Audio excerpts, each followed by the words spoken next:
humans are emotional beings. We have the capacity to think and feel a variety of emotions, be it happiness, be it sadness, be it feeling motivated, be it feeling depressed. And all of those emotions have a very important purpose. So if you think or if you imagine that I would just want to feel happy at all times, that would again be going against the law of nature.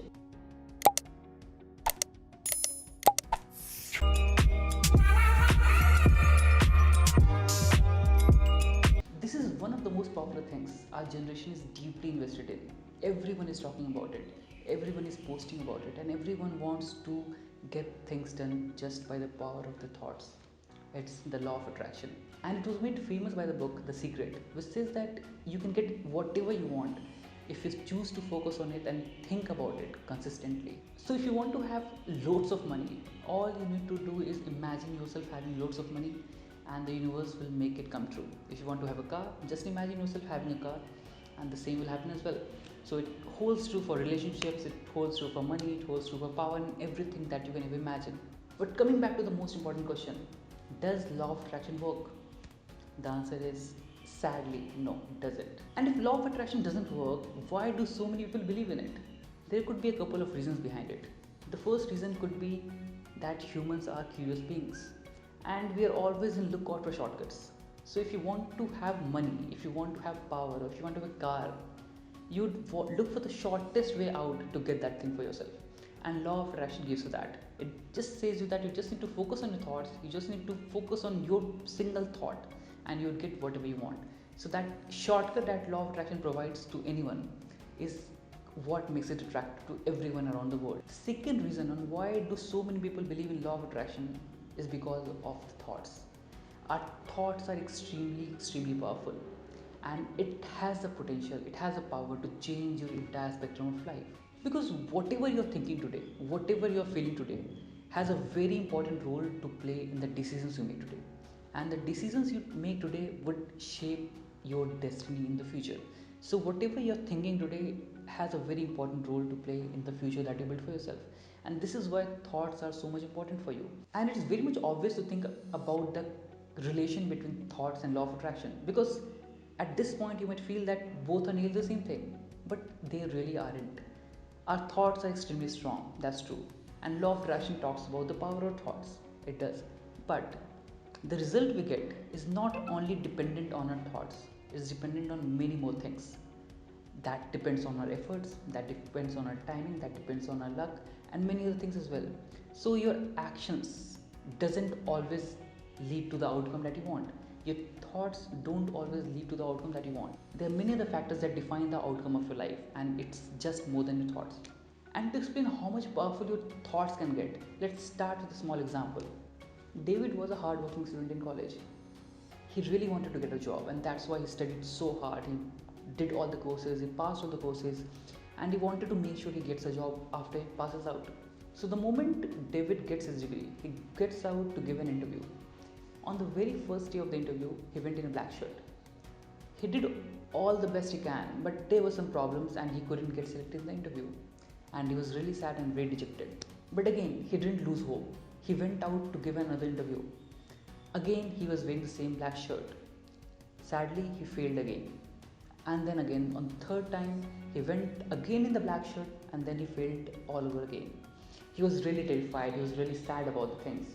And suddenly, on his fourth attempt, when he was about to go for the interview, decided that he would not wear the same shirt.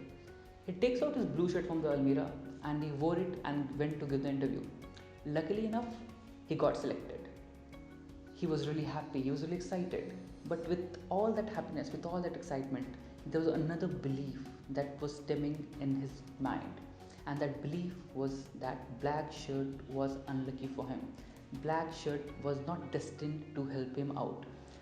And at that point, every time he had a meeting, every time he had a new interview, every time he had a new appointment to make with someone, he always made sure that he wasn't wearing black.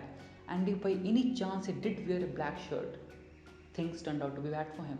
So, what was the reason behind it? Was black really unlucky for him? Or was it just his thoughts that made him suffer? Turns out it was just his thoughts and his belief. So when David was wearing black shirt for the first time, for the very first time, it was all normal. And just because he hadn't made so much efforts, he couldn't get in the interview.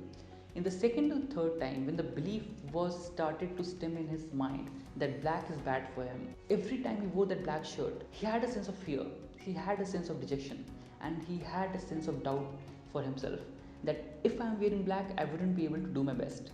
And at that particular point, whenever that belief started stemming in his head, his amygdala was hijacked.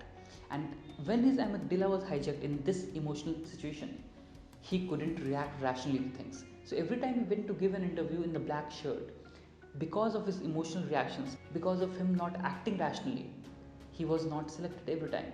But the next time when he went for the blue shirt, he had this idea in his mind that I'm not wearing black and hence I'm safe from all the problems in the world. So when he was wearing blue shirt, he didn't have that fear, he didn't have the doubt and that insecurity about that, and hence he did much better compared to other things. So this is how his thoughts played a very important role in his actions. So this is why beliefs are so much important, and what we believe in really shape a very important role in whatever we get. And when you talk about law of attraction, it does focus on the part of thoughts. It does focus a lot on the part of belief, that your beliefs and your thoughts define a lot about what you want. And like I said before, that your results are not only dependent on the thoughts you have and not only dependent on the actions you take. It is dependent on many other factors like your actions, your decisions, your thoughtfulness, your mindfulness, and many other things as well. So it is very much important to understand what our thoughts stand for, where do they come from, and how we can use it to our advantage. Because if we have a thought that is negative and that is turning up against us, it can lead to something really bad. And if we use our thoughts to our advantage, to our goodness, it can always lead to good things. So yes, for that instance, our thoughts are important, but law of attraction isn't always the right thing to. It's much more important to focus on our thoughts to be able to understand and see things clearly rather than hoping for a better thing to come forward to you. Because let's be honest here, the universe doesn't conspire anything against you, the universe doesn't really care anything about you. And it's very much important for you to be able to take control of your life rather than giving it to anyone else in this world. And when you do that, when you take the charge of your life, you'll be able to make much better decisions. You'll be able to live your life with much more happiness, with much more peace. Because every time you're looking up to someone for getting something done, you always have that false hope built in that. And when you have hope, you'd always be dependent on them to feel happy or to feel sad or to feel anything that you really want to. And like I said, humans are emotional beings. We have the capacity to think and feel a variety of emotions, be it happiness, be it sadness, be it feeling motivated, be it feeling depressed. And all of those emotions have a very important purpose. So if you think or if you imagine that I would just want to feel happy at all times, that would again be going against the law of nature. That would again be going against the law of evolution. That you must feel happy at times, because you really cannot. You cannot be always happy. You are an emotional being and you are bound to feel a lot of emotions. And this is why we must always look forward to understanding ourselves better. We must always look forward to understanding our emotions, our feelings, and our thoughts and efforts, rather than hoping and believing in something that cannot or does not really work for us. So that's the summary of today's video. Focus on your thoughts. Your thoughts are extremely powerful and they have the potential, they have the power to change your entire course of life. But do not always be dependent on it, because your thoughts may or may not be true for you.